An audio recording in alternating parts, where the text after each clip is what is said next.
إن المنافقين يخادعون الله وهو خادعهم وإذا قاموا إلى الصلاة قاموا كسالى يراءون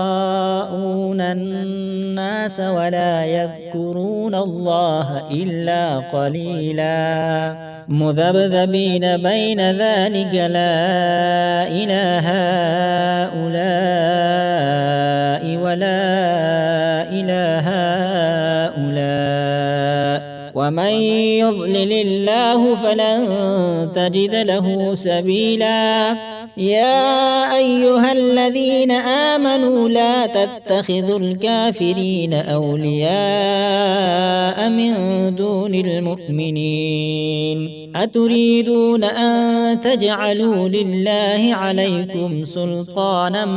مبينا إن المنافقين في الدرك الأسفل من النار ولن تجد لهم نصيرا إلا الذين تابوا وأصلحوا واعتصموا بالله وأخلصوا دينهم لله فأولئك